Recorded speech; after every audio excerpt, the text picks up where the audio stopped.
Do you remember back in the early 90s, we used the term a VUCA world? There was so much management and leadership materials written about this.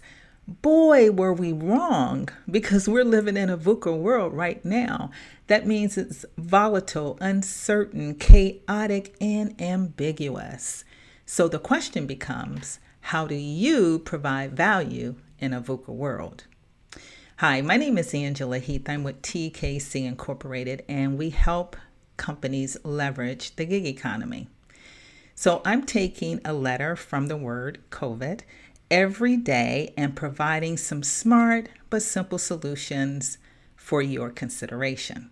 So today we're talking about the letter V for value. Now, the easiest way to find out if you're providing value to your customers is to ask. Ask your customers, how can you support them during these uncertain times? And I would suggest that you go all in on this. This is not the time to back away from some of your customer research. You can do focus groups online. You can have social media groups of customers, private groups where you can continually kind of monitor how you're doing, what they want. But what I'm encouraging you to do is have open-ended discussions. Please don't depend on push one if you're satisfied, push no if you're not satisfied. You want to get some rich data because there probably are things you can do to keep your customers satisfied that won't even take you much time and any money. So ask your customer. Another area where every company can help out in terms of making your customers feel valuable, that is, don't waste their time. Sure, there are long lines. Sure, there are hold times, but there are things that you can do that will help with that. For example, your on-hold messages. Upgrade to some software that will tell your customers about how long that wait will be. Because if they know that it's going to take 40 minutes, then perhaps they will go do something else and come back at a time when it's not so busy. Think about what the post office does.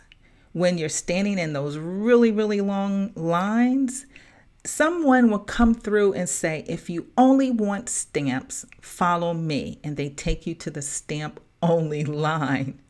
And that takes away some of that long waiting for complicated processes when you just simply need to get some stamps. So look around and see what you can do to not waste your customers' time. They will find that very, very valuable. Now think about your employees also, because you want to express to them how valuable they are. Couple quick tips. Communicate openly and honestly. Let them know how the company is doing, what the company is doing, especially if they're still working. What are you doing to keep them safe? Ask, how are they doing? How can you help? Do they need any additional support, equipment, supplies? Ask, and then try to fulfill them when you can. But having that open line of communication with your employees is so important right now. Number 2, you can do virtual shout outs. When you do your virtual meetings, give some kudos to folks who are going beyond the call of duty and are doing a great job. Everybody loves a shout out, especially when you're on a call, when you've got everybody listening and you mention their name. Also, number 3, finally, bring in contractors where they're needed. I'm a big proponent of the gig economy, and if your staff is overworked, bring in contractors, bring in temporary staff to take some of that load from them. And yes, you will have to train them, but it will be well worth it because we're talking about value today. You want your customers to feel like you value them, and you also want your employees to feel the same way. All right, guys, be safe and talk with you tomorrow. Thanks so much for listening. Bye-bye.